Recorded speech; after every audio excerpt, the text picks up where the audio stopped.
Dobrodošli v bistvu na našem webinarju. In sicer je webinar danes namenjen predstavitvi Fortissimo Plus Open Calla za tako imenovane poslovne eksperimente. Moje ime je Tina Marc, prihajam iz podjetja Arctur, imamo že dolgoletne izkušnje z delom na projektu FF Plus oziroma Fortissimo in pa tudi smo partner Nacionalnega kompetenčnega centra Slink, ki pomaga podjetjem na poti k osvojitvi superračunalništva, uporabi superračunalniških tehnologij, umetne inteligence in sorodnih tehnologij. In bom potem tudi malce predstavila, kaj počnemo in kako lahko v bistvu pomagamo podjetjem na splošno, kot tudi pri prijavi na tale poziv. Upam, da se moja prezentacija vidi. Torej, če samo malce, bom rekla, pripravim par informacij o Fortissimo. Torej, Fortissimo projekt je že eden dlje trajajočih projektov v Evropi, namenjen pravzaprav podpori srednje in malim podjetjem. Začel se je že leta 2013 in trenutno je v svoji četrti fazi, torej v četrtem projektnem obdobju. Začel se je pa tako seveda, da je s pomočjo kaskadnega financiranja podjetjem omogočil, da se seznanijo s superračunalniško infrastrukturo in jo uporabijo na konkretnem poslovnem primeru. Torej, z njo rešijo konkreten primer in seveda pridejo do nekih tako imenovanih poslovnih teh prednosti, priložnosti. Za začetek se je sam projekt fokusiral predvsem na podjetja, ki so delala v proizvodnji. V svoji tretji ediciji, tako imenovani FF for Euro HPC, se je pa potem v bistvu razširil še na vse ostale sektorje, torej so podjetja, ki so pridobila sofinanciranje v pretekli ediciji, izvedla svoje tako imenovane eksperimente praktično na raznolikih industrijskih področjih. Tukaj samo nekaj številk, se pravi, skupaj je bilo samo v tej ediciji sofinanciranih 42 eksperimentov v skupni vrednosti 8 milijonov. In pa organizacije, ki so sodelovali v teh eksperimentih, prihajajo iz 22 evropskih držav. Vsega skupaj, torej v desetletju, pa je nastalo že več kot 120 tako imenovanih zgodb o uspehu, z vključenimi 310 partnerji iz več kot 20 evropskih držav. Torej, kaj je cilj Fortissimo projektov? Torej, da se ponudi kaskadno financiranje, torej neka finančna sredstva podjetjem, ki se želijo seznaniti s superračunalništvom, rešiti konkreten primer v tako imenovanem eksperimentu, ki traja določeno časovno obdobje, ko ga uspešno zaključijo, pa pripravijo krajši povzetek, ki ga potem imenujemo success story, torej zgodba o uspehu, in jo potem praktično promoviramo ne samo znotraj Evrope, tudi zunaj, že kar nekaj let se pojavljamo tudi v ameriškem prostoru, kot en primer dobre prakse, kako lahko v bistvu spodbujamo podjetja k uporabi, se pravi, s pomočjo sredstev in podpore k uporabi superračunalništva. Ja, imamo tudi slovenska podjetja, ki so že pridobila sredstva in tudi izvedla svoje tako imenovane eksperimente. V tem preteklem FF4 projektu smo imeli dva primera. Eden je bil primer podjetij Elevonix in Aformix, ki so uporabljale superračunalništvo za v bistvu analizo strukture teh letalnikov, teh manjših letalnikov. Drugo podjetje je bilo pa proizvodno podjetje KLS Ljubno, ki je pa v konzorciju tujih partnerjev v bistvu uporabil superračunalništvo za napovedovanje, bom rekla, zanesljivosti proizvodnje, torej analizirali so različne podatke za kalkulacijo različnih, bom rekla, oziroma kalkulacijo različnih postopkov, predikcij za proizvodnjo njihovih delov v tovarni. Še več teh zgodb, kot sem omenila, je na voljo v različnih oblikah, torej na spletni strani kot video in pa tako imenovane knjigice. Tam so popisani vsi te primeri in so odlična praksa, da se lahko podjetja v bistvu vidijo, dobijo neko inspiracijo oziroma se tudi sama nekako odločijo, da bi šla na pot k inovacijam. Zdaj pa mogoče nekaj več o samem tekočem projektu, torej Fortissimo Plus, kot tale zadnja iteracija 4. Fortissimo projekta, traja že dobro leto. Koordinira ga Univerza v Stuttgartu in smo še v konzorciju 6 partnerjev, od tega Arctur iz Nove Gorice, SESGA kot španski superračunalniški partner, Cinica italijanski superračunalniški partner, Cyfronet poljski, Scapos nemško podjetje in pa TeraTech francoski tudi superračunalniški javno-zasebni partner. Prav tako kot vsi ostali pretekli Fortissimi ima tudi ta cilj, da malim srednjim podjetjem in startupom v bistvu omogoči neko inovativnost, neko preizkušanje reševanja problemov s pomočjo tehnologij, ki jih podpira superračunalništvo. Zdaj v sklopu projekta bo ponujenih tako imenovanih 6 open callov, torej javnih pozivov podjetjem, ki se pa delijo v 2 različna tipa. Eni so tako imenovani calli za business experiments, torej neke poslovne eksperimente, drugi pa za innovation studies, torej za inovativne študije. To bom malce podrobneje razložila v naslednjih slajdih. Skupni budžet, ki ga bomo namenili podjetjem, torej vsem podjetjem, ki bodo sodelovali v teh eksperimentih, je 24 milijonov evrov. Torej, prvi tip odprtega poziva je za business experiments, to je poziv, ki ga bomo danes tudi predstavili, ker je trenutno odprt. Je namenjen, se pravi, malim srednje velikim podjetjem in startupom, ki bi radi rešili konkreten poslovni problem s porabo superračunalništva. Medtem ko inovativne študije, to je tip 2, bo odprt nekje proti koncu avgusta oziroma začetku septembra letos, bo pa namenjen malim in srednjim podjetjem in startupom, ki so že zelo aktivni na področju umetne inteligence in si želijo s pomočjo uporabe generativne umetne inteligence zgraditi oziroma testirati svoje LLM modele. Prvi open call za poslovne eksperimente, o katerih bomo danes govorili, je bil ponujen že konec prejšnjega leta. Samo en tak pogled v nekaj statistik, torej nagrajenih je bilo 19 eksperimentov, ki že potekajo, ki vključujejo praktično 41 organizacij iz 9 evropskih držav. Veseli smo, da eden od njih tudi prihaja iz Slovenije.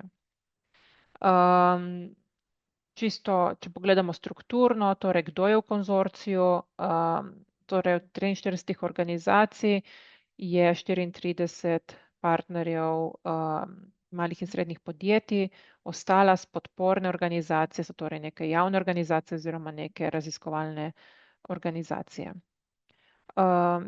Od sofinanciranih projektov jih največ deluje na področju energetike in pa proizvodnje, nekaj imamo pa tudi, se pravi, tega pomorstva, kmetijstvu, zdravstvu mobilnosti in potem seveda tej talent acquisition. Tehnologije, ki se večinoma uporabljajo za izvedbo teh eksperimentov, ki potekajo, so še vedno te zelo klasične, torej imamo kar še vedno tale CIA, torej Computer Aided Engineering in simulacije, ne, se pravi razne CFD flowe, imamo te digitalne dvojčke.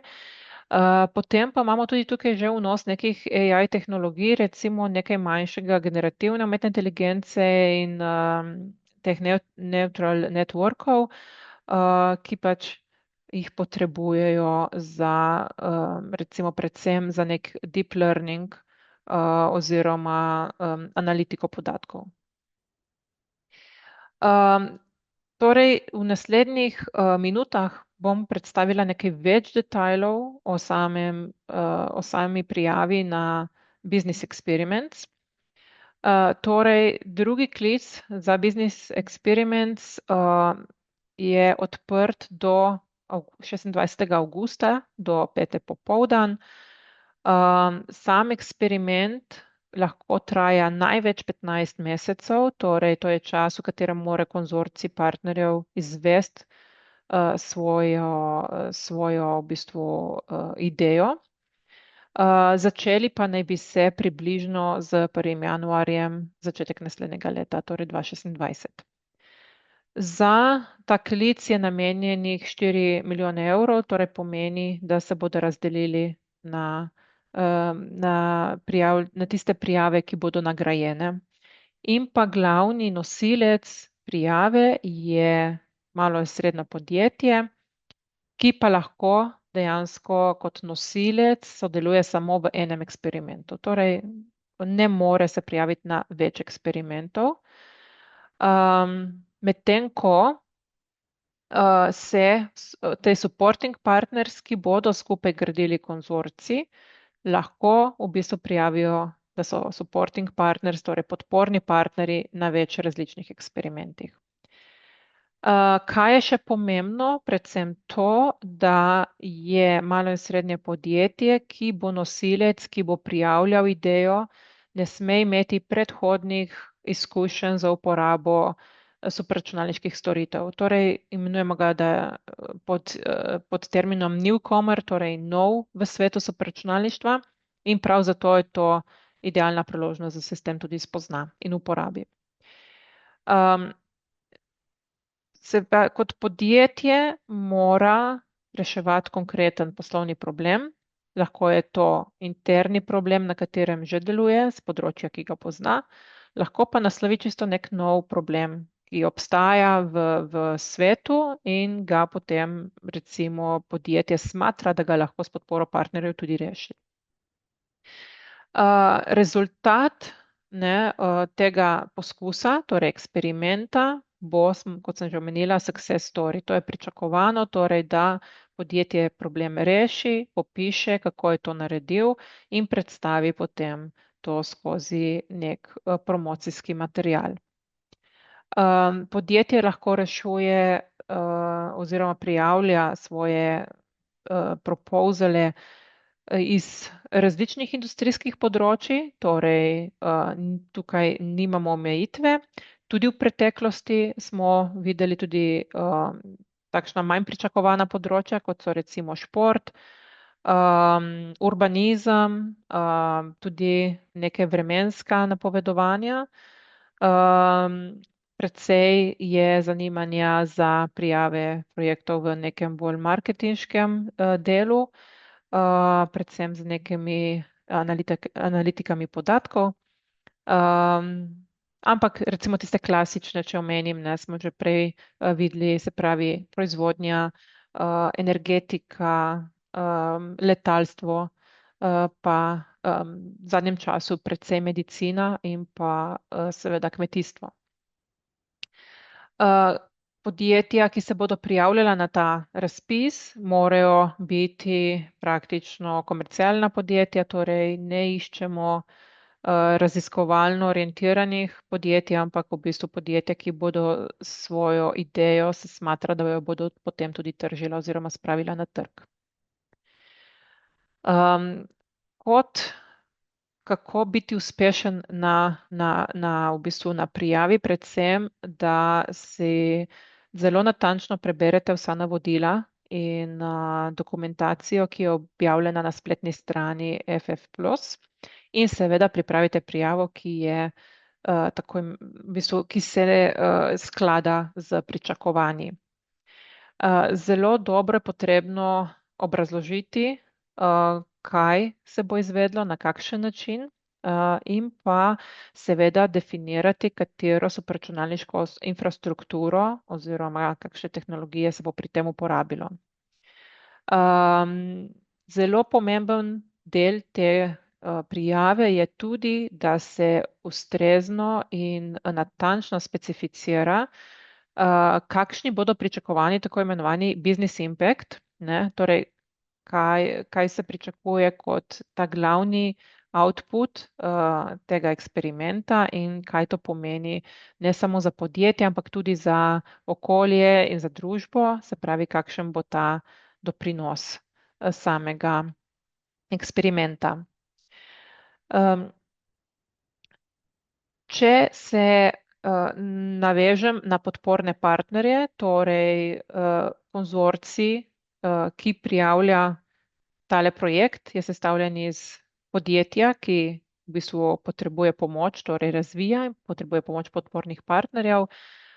Podporni partnerji pa praktično so lahko ali podjetja ali javne raziskovalne inštitucije, tudi univerze, ki pa mora biti zelo jasno opredeljeni. Njihova vloga mora biti jasna, njihove zadolžitve morajo jasno popisane v proposalu, torej kako bodo ti partnerji konkretno doprinesli k izvedbi samega eksperimenta. In pa seveda definirati vse resurse, ki jih boste uporabili, ne? Glede na to, da je treba specificirati tudi neke stroške dela, ne? Torej stroške dela, materialov, pričakovanj in tako naprej uporabe superračunalniške infrastrukture. Kar se tiče data protection, torej vsak konzorcij jasno definira, kako zaščiti svoje podatke, svojo lastnino, ne, svoj IPR, če tako to imenujemo. Ker potem tudi kasneje, kot sem omenila, tako imenovane te success story in outputi, ne, se pravi, sam output je last konzorcija po v bistvu po internem dogovoru, medtem ko vsi materiali, ki bodo javno objavljeni, govorimo o različnih grafikah, videih, so potem dejansko last konzorcija FF+ in ga uporabijo za namen promocije eksperimenta in partnerjev, ki so eksperiment izvedli. Če gremo malce naprej, torej zdaj smo malce si ogledali te glavne, bom rekla, navodila, kako začeti s prijavo. Ena izmed pomembnih tudi definicij je, kako uporabiti superračunalniško infrastrukturo, ki jo boste potrebovali pri pripravi prijave. Torej, FF+ projekt v tem primeru želi in spodbuja, da se uporabi EuroHPCGU superračunalniško infrastrukturo, ki je v bistvu na voljo podjetjem za ta primer zastonj. Za vse, ki še ne poznaste, EuroHPCGU je pač javno-zasebno partnerstvo, evropska entiteta, ki skrbi za gradnjo superračunalniške infrastrukture, med drugim tudi VGV v Mariboru delno sofinancira, poleg naše države. Skrbi za podporo projektom, takšen kot je FF+, torej da spodbuja superračunalništvo, razvoj superračunalništva, uporabo, pa seveda znanja. In prav zato bodo konzorciji, ki se bodo prijavljali na FF+ projekt, so vabljeni, da se prijavijo oziroma upoštevajo prijavi uporabo takšne superračunalniške infrastrukture, torej javno dostopne. EuroHPCGU za ta namen ponuja spet tip odprtih kolov za dostop do superračunalniške infrastrukture. Ti so precej raznoliki in tudi časovno omejeni. Nekateri klici prihajajo vsak mesec, nekateri so na četrtletje. Ampak vabim, da si pogledate v bistvu njihovo razpisno stran in pri sami prijavi in izbiri takšne infrastrukture vam lahko pomaga tudi partnerji Nacionalnega kompetenčnega centra Slink, ki vam lahko svetujejo in pomagajo pri pripravi prijave. Takole. Sam za primer, da superračunalniška infrastruktura, ki jo ponuja EuroHPC-GU ali katerikoli nacionalni inštitut praktično, lahko uporabi podjetje, se odloči uporabi lahko tudi komercialnega ponudnika, za katerega pa mora sam alocirati neka dodatna sredstva in ga tudi zelo jasno upravičiti pri pripravi proposala, torej zakaj uporaba komercialnega ponudnika namesto evropske oziroma nacionalne infrastrukture. Če smo malo bolj plastični, včasih podjetja potrebujejo zelo specifične licence oziroma specifično opremo, ki jo recimo nacionalni inštituti oziroma evropski ne morejo ponuditi. In v tem primeru je izbor komercialnega ponudnika edina možna rešitev, ki jo kot tako potem lahko upravičijo in je tudi seveda upravičena v tem primeru. Potem, kar gremo pogledat naprej, so še tele, smo rekli, konzorciji. Torej, konzorcij, kot smo menili, je sestavljen iz podjetja, torej nosilca, ki potrebuje pomoč in se smatra kot glavni udeleženec in potem suportiran z dodatnimi podpornimi partnerji, ki lahko izvedejo recimo neko tehnično delo, torej svetujejo, kako uporabiti superračunalniško infrastrukturo oziroma neko drugo aplikacijo. Lahko so to tako imenovani domain eksperti, torej ki vejo nekaj o nekem drugem področju, ki ga podjetje ne pozna in mu tako lahko pomagajo v bistvu izvesti samo delo. Koliko je teh partnerjev v konzorciju, je seveda odvisno od tega, kako zahtevna je vaša ideja, koliko znanja imate oziroma kakšni ljudje bodo vključeni v samo izvedbo tega eksperimenta. Največje dovoljeno število partnerjev na konzorciji je do 5. To pomeni, da imamo podjetje in do 4, največ 4, torej podporne partnerje. Podporni partnerji oziroma konzorciji so lahko sestavljeni iz organizacij iz iste države, torej če karikiram, vse organizacije so iz Slovenije. Lahko pa seveda tudi se sestavlja mednarodne konzorcije. Torej recimo imamo podjetje iz Slovenije, ki ga podpirajo tuji podporni partnerji.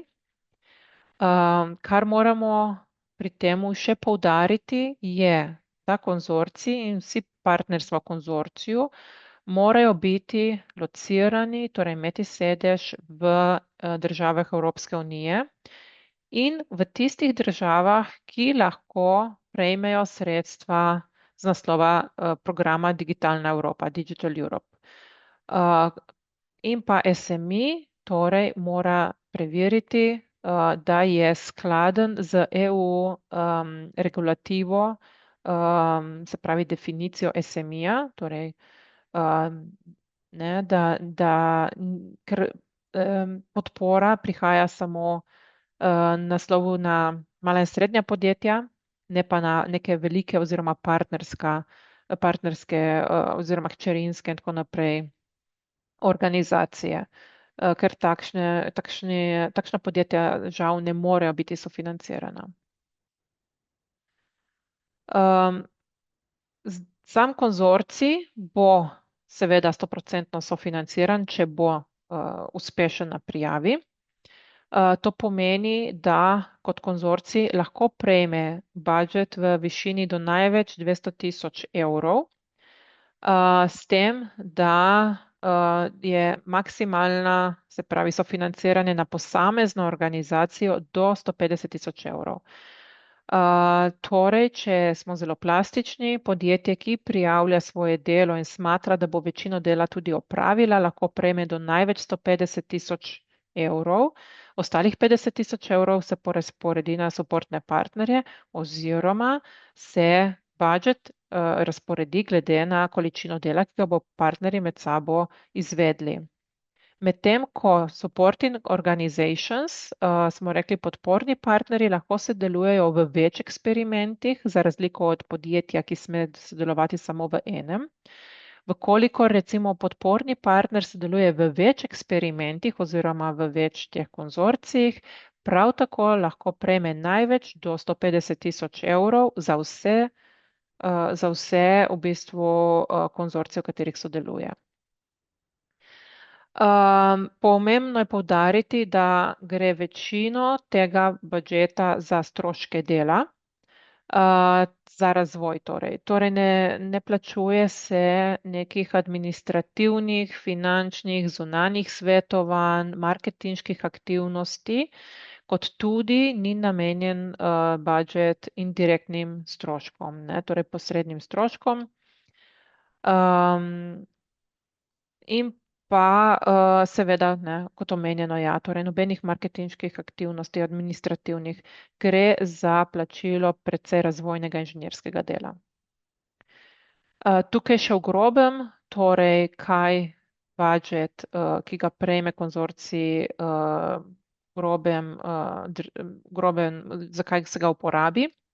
Torej za stroške dela smo rekli, definitivno. Za opremo na voljo je na voljo samo upravičenje amortizacije nekakšne opreme, definitivno pa se s temi stroški ni upravičeno nakup nekih splošnih tehničnih komponent, recimo računalnike, monitorje in podobno. Potem stroški poti so upravičeni samo in zgolj, če bi nastali za primer izvedbe dela, torej inženirskega dela. Če pač mora doprinesti v bistvu to k temu eksperimentu, v tem primeru recimo za travel, zato da greste na konferenco nekam predstavljati svoj eksperiment, pa ne. HPC resurse smo že omenili, se pravi EuroHPC sistemi, nacionalni sistemi so na voljo v bistvu brezplačno, vkolikor pa bi uporabili komercialne ponudnike, potrebno pa zadevo jasno objasniti in tudi poskrbeti, da imate na voljo dovolj budžeta, da se potem plača še komercialnega ponudnika. Kar se tiče materialov, so na voljo stroški, ki jih lahko upravičite samo za specializirane licence, torej programsko licenco, ki je nujno potrebna za izvedbo eksperimenta, torej tehnični del, nikakor pa niso to upravičene licence, ki jih uporabljate za neke splošne aktivnosti, recimo neke podporne aktivnosti eksperimentov. Vsak proposal, ki prispe, ki je oddan, je evalviran po nekih kriterijih. Tudi ti kriteriji so jasno objavljeni na spletni strani, vabim, da si jih pogledate, so zelo jasno razloženi. Ampak, kar želimo tukaj poudariti, je torej, da gre eksperiment skozi roke dveh zunanjih evalvatorjev, ki točkujejo eksperiment glede na impact, na njegov excellence, se pravi quality of consortium ali pa resources. Točkovanje se izvede in potem seveda nagrajeni konzorciji prejmete obvestila, da ste nagrajeni. V tem primeru se potem podpiše tale pogodba z Univerza v Stuttgartu. Pogodba je tudi javno objavljena na spletni strani kot vzorec, si ga lahko ogledate. Kar želimo tukaj še poudariti je, da pogodba kot taka oziroma njeni členi so nespremenljivi in tudi niso stvar diskusije, so pripravljeni in predstavljeni torej vnaprej in s tem, ko je konzorcij nagrajen, se smatra, da se s pogoji seveda tudi strinja. Proposal se odda do konca avgusta, 26. avgusta. Seveda submission, se pravi oddaja bo v angleščini, tudi vsa dokumentacija je v angleščini, je na voljo na spletni strani. Tukaj je prikazan tudi link. Tam so zelo jasno podana vsa navodila, vsa dokumentacija, tako da vabim, da si to pogledate v detajle. In pa seveda poskrbite, da oddate svojo prijavo vsaj kakšen dan prej. Zagotovo, ker pač v zadnjih momentih, bomo rekli, se včasih zna zgoditi, da se stran oziroma prijavni sistem toliko zabaše, da mogoče včasih tudi ne spusti kakšne prijave čez. Za vsa nadaljna vprašanja seveda smo na voljo, torej mi kot partner, torej Arctur, ali pa lahko seveda naslovite tudi vprašanja na spodnji mail, ki ga najdete v oblačku. Scapos je partner tega FF Plus projekta, je Open Call lead, torej vodja Open Calle in lahko ponudi praktično še dodatne odgovore, ki jih ne najdete na spletni strani. Na spletni strani boste videli, da je ena izmed teh področji, frequently asked questions, zelo dobro razdelana. Tam je že ogromno vprašanj, ki so jih podjetja postavljala tudi v preteklih letih in so tudi zelo konkretno odgovorjena. Tako da verjamemo, da se marsikaj najde že v teh odgovorih. Vkolikor pa imate dodatna vprašanja, seveda vabljeni, da jih postavite in bomo vam z veseljem pomagali. Za več informacij o Open Callih in pa Success Storyjih vas vabim, da spremljate spletno stran ffplusproject.eu in pa seveda LinkedIn. Tam imamo precej objav na temo Open Callov, predstavljamo podjetja, Success Storyje in pa tudi dogodke, kjer se pojavljamo. Tako da vam omogočamo, da ste z nami v stiku, da vam čim več informacij predamo in vas vodimo na poti naprej. Zdaj pa še drugi del, ki je za vas tudi pomemben, torej podjetja, ki se bodo prijavljala na FF Plus prijavo, nekako niste sami, torej kako naprej, tako da lahko naslovite vprašanja na Nacionalni kompetenčni center SLING. Nacionalni kompetenčni centri so nastali v 33 evropskih državah, torej tudi v Sloveniji. V SLING-u delujemo partnerji Arctur, Arnes in Inštitut Jožef Štefan, Univerza v Ljubljani in pa Univerza v Mariboru, FERI. In smo tukaj pravzaprav za podjetja, zato da vam predajamo informacije na splošno, kako začeti z uporabo superračunalništva, da vas izobražujemo, da vam pomagamo svetovati in pa da vam pomagamo seveda dostopati do te infrastrukture v sklopu tega projekta praktično brezplačno. Kako vas bomo podprli na poti k prijavi FF+, tako da v bistvu izvedemo ponavadi z vami sestanek in pa seveda skupaj mogoče diskutiramo, kako najbolje razviti vašo idejo naprej. Svetujemo vam, koga potrebujete v konzorciju, glede na zahteve in zahtevnost same prijave, torej vas povežemo v neka partnerstva. Vam pomagamo pri pisanju te prijave, ampak ne pomeni, da bomo mi pisali, ampak da malce pogledamo, damo vpogled v to, kaj ste pripravili in vam pomagamo stvari izboljšati do te meje, da je potem primerna za prijavo na razpis. Da vam pomagamo izbrati pravilno, se pravi opremo, ki jo potrebujete. To pomeni superračunalniško infrastrukturo in predvsem licence, torej programske licence, ki jih boste za delo potrebovali. In seveda vam pomagamo tudi pripraviti prijavo oziroma svetovanje za dostop do superračunalniške infrastrukture, bodi si EuroHPCG-ju, nacionalne ali pa komercialne. To je v bistvu nekakšen kratek sprehod po par stopničkah, torej kako začnemo, ne?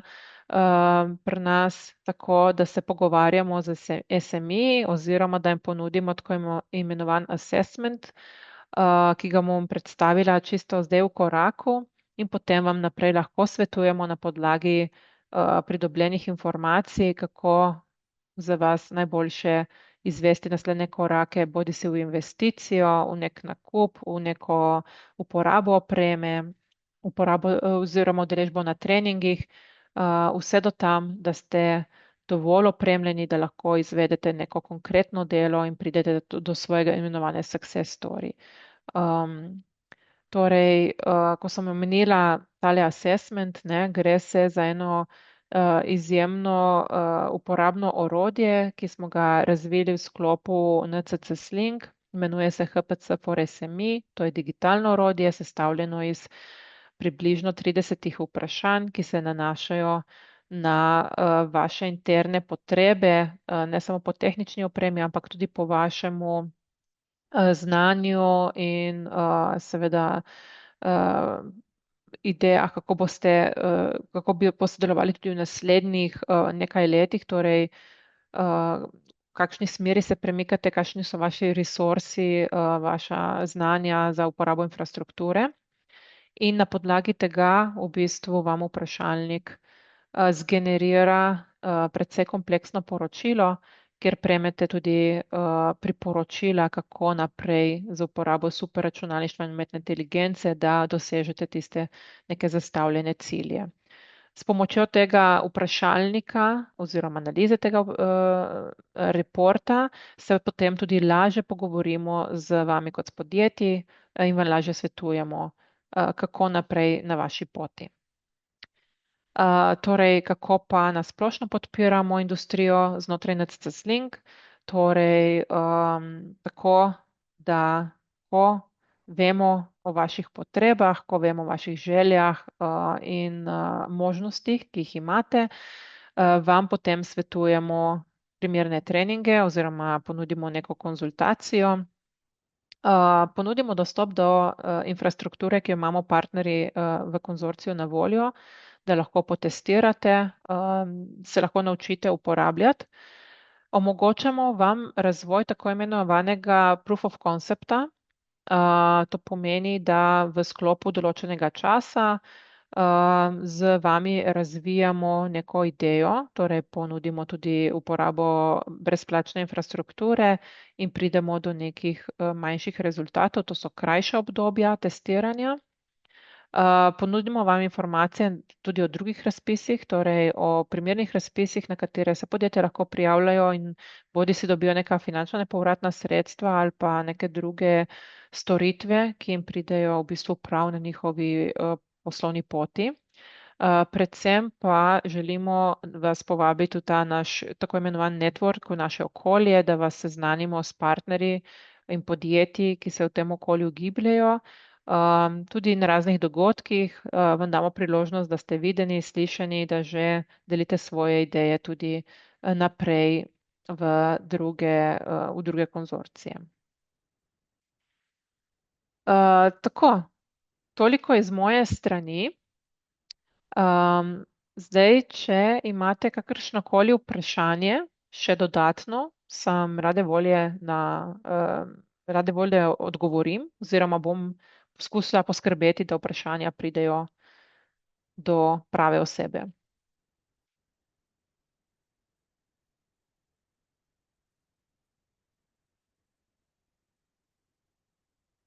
Okay. Če ni dodatnih vprašanj, se zahvaljujem za Jaz bi imel, jaz, jaz bi današnjo. Ja, ja. imel mogoče samo eno kratko vprašanje. Um, Zdaj, zanima me, kako je v primeru, da bi, imamo dostop do nekega HPC-ja, razvijamo tam neko kodo, neko aplikacijo, model. Če bi hotel to zadevo ponuditi tudi strankam, da bi imeli dostop do tega, a je to možno, ali je tukaj namen izključno za uporabo modela oziroma aplikacije interno znotraj firme. Torej, govorimo, če bi to razvili v sklopu FF Plus projekta ali v sklopu Tako. recimo dostopa na splošno vašega podjetja do infrastrukture. Um, če bi v sklopu FF tega Plus, če ja. bi v sklopu tega projekta nekaj razvili, se pravi neko kodo, ki jo implementiramo znotraj nekega HPC-ja, do Mhm, katerega dobimo dostop. mhm. Vprašanje je, če lahko pol to aplikacijo, ne vem, naprimer prek naše spletne strani, pol ponudimo, da tudi naše stranke to uporabljajo. Definitivno, definitivno. Cilj je, da v bistvu podjetja razvijate, ne, torej v sklopu FF Plus dobite dostop in v tistem času seveda uporabljate resurse samo konzorcijskih partnerji. Ko pa pridete do rezultata in zaključite uspešno, potem je pa to v bistvu priložnost, da ponudite svoj produkt, ki ga boste razvili Mhm. praktično strankam in gre potem naprej v uporabo. To je pač cilj. Neka konkretna zadeva, da se potem tudi da na trg. Okay. Ja. Lahko to že tekom projekta naredimo, ali je treba do konca počakati in se šele Ne, v ja, zaključku? ja. Ko se Aha, zaključi, torej približno 15 mesecev, če končate prej, seveda prej. okay. 15 mesecev pomeni maksimalen čas, ki vam je na voljo, da izvedete delo, ki ste ga obljubili. Mhm. Potem pa seveda vse ostalo je na vas seveda zelo dobrodošlo, da stvar čim prej spravite v pogon. Mhm. Okay. Se pravi, v primeru, da mi zaključimo prej, imamo pol še vedno možnost uporabe HPC-ja do konca tega obdobja, ali je takrat dostop tudi To pa, prekinjen? to pa ne bi vedela. To je predvsem odvisno od katero so računalniško infrastrukturo boste uporabili. Zato recimo, Mhm. če bi uporabljali GU sisteme, je tudi točno določen čas, koliko časa boste lahko zadevo uporabljali, glede na tip Mhm. klica, ki ga boste izbrali. Tudi Mhm. oni imajo različne tipe klicev, ne, in tudi to pomeni različne tipe resursov. To je potrebno definirati vnaprej, torej v sami prijavi. In Mhm. potem s pogodbo z njimi, seveda določite, kdaj boste zadevo zaključili oziroma kdaj se vam vaš uporabniški račun prekine. Mhm. Verjamem, da je zelo podobno potem tudi z ostalimi nacionalnimi sistemi, zdaj pa ne vem, za komercialne ponudnike pa ne vem, kako se to določa. Mhm. Okay. Pa verjetno s temi komercialnimi se da tudi zmeniti, da se pač omogoči uporaba te infrastrukture tudi po projektu za pač neko Da plačilo, je sklepam. tako, velja enako tudi za ostale sisteme, torej ostale superračunalniške sisteme podjetja vedno lahko uporabljate za Mhm. komercialni dostop po nekem ceniku, ne. Mhm. Enako velja za te evropske ali nacionalne sisteme. Je določen del namenjen tudi podjetjem, ampak zdaj v sklopu samega projekta kot takega bodo ti sistemi ponujeni brezplačno, Ja. potem pa za komercialno uporabo, za primer recimo ponudbe strankam, pa definitivno po nekem ceniku, ne. Enako velja recimo za Vego v Mariboru ali pa katerokoli drugo mašino, ki bi jo izbrali v sklopu Evrope recimo. Mhm. A obstaja mogoče kje kakšen database teh cenikov za različne te HPC-je, kar jih imamo po Evropi? Ali to Uh, je čisto individualno? To je mislim, da zelo individualno. Dam Mhm. vam v chat, vam bom dala zdaj link do tega GU sistemov, pa mogoče si tam pogledate oziroma date kar k njim povpraševanje. Mhm. Mogoče bo tako najlažje, vam bom pa z veseljem poslala v kratkem, mogoče že danes, povzetek iz tega sestanka, pa nekaj uporabnih linkov, tako da boste imeli Mhm. mogoče lažji dostop do samega razpisa, Mhm. do naših, se pravi, do Nacionalnega kompetenčnega centra Slink, kolikor nas potrebujete, seveda, in pa do teh GU sistemov, to so. Se pravi, panevropski sistemi, trenutno je 9 superračunalniških infrastruktur v različnih državah, izmed njih je Vega, ki jo lahko uporabite, Mhm. seveda, ne. Um, Mhm. Tako, pa si malo Okay. pogledate potem, kaj sistem ponuja, ker vsak ima svoje specifike, ne, torej tudi vi morate približno vedeti, kaj potrebujete od opreme in od licenc. To je, kar sem omenila prej med prezentacijo, ne. Ja, ja, ok, ok. Um, Tako, vsak sistem ima Okay. svojo specifiko in Mhm. vi jo izberete glede na to, kaj potrebujete praktično. No, tako. Ja. Ok, super. Tako da pogumno pri prijavi, jaz verjamem, Mhm. da se da. Mislim, smo kar uspešni tudi slovenski konzorciji, tako da se pravi, pri teklih Fortissimih jih je, mislim, da bilo 7, um, 2 v prejšnjem in en uspešen konzorcij v trenutnem, tako da si želimo videti še več slovenskih imen, tako da Ok. vse dobro. Velja. Potem hvala, ker ste bili z nami in želim se srečo pri prijavah in se seveda rade volje še kaj oglasimo. Torej, spremljajte Nacionalni kompetenčni center Slin, ker vam bomo ponudili kaj več informacij oziroma FF Plus za dotični Open Call. In lep dan želim. Dio. Hvala. Hvala, Ja, adijo. hvala.